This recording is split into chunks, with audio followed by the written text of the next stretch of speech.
ധാരാളം കാണിക്കാനാണ് അതിന് ഉപയോഗം. നിയമം ഇല്ലെങ്കിൽ എന്തുണ്ടാകും? പണ്ട് അമേരിക്കൻ ഐക്യനാടുകൾക്ക് രൂപകൽപ്പന കൊടുത്ത ഏറ്റവും വലിയ ജനാധിപത്യ വിശ്വാസിയായ ജെഫേഴ്സൺ പറഞ്ഞിരിക്കുന്നത്,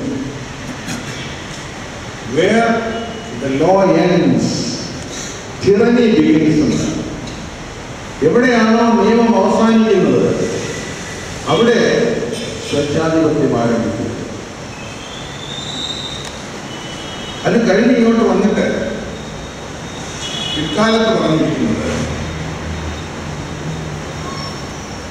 ഇംഗ്ലണ്ടിലെ ഒരു പ്രൈം മിനിസ്റ്റർ പറഞ്ഞത്, where there is no law there is anarchy. എവിടെയാണോ നിയമമില്ലാത്തത് അവിടെയാണ് അരാജകത്വം ഉണ്ടാകുന്നത്. നിയമരാഹിത്യവും അരാജകത്വവും സമാന പദങ്ങളാണ്, രണ്ടും ഒന്നാണ്. ഈ നിയമത്തെ എന്തിനാണ് ഭരിക്കുന്നത്?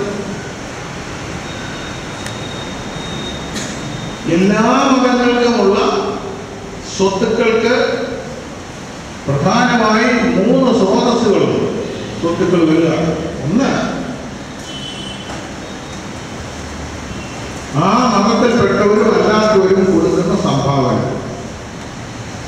2, അതിലെ ഭക്തന്മാർ കൊടുക്കുന്ന നേർച്ചക്കാഴ്ച. 3, പൈതൃകമായിട്ടോ ചരിത്രാതീത കാരണങ്ങളായോ ഈ മതങ്ങൾക്ക് ലഭിച്ചിട്ടുള്ള സ്വത്തുക്കളിലെ ആധാരം. ഇതാണ് പ്രധാനമായും ഉള്ള 3 സ്രോതസ്സുകൾ.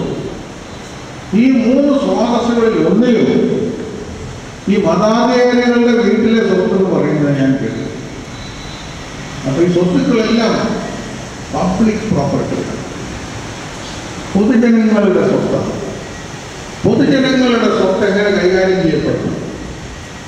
അതിൽ പ്രധാനമായും 2 മാനദണ്ഡങ്ങളുണ്ടായിരുന്നു. ഒന്ന്, ഇറ്റ് മസ്റ്റ് ബി അക്കൗണ്ടബിൾ, കണക്ക് ബോധിപ്പിക്കാൻ അവർ തയ്യാറാണ്. 2, ഇറ്റ് മസ്റ്റ് ബി ട്രാൻസ്പെയറന്റ്, സുതാര്യമായിരിക്കണം അതിലെ കണക്ക്.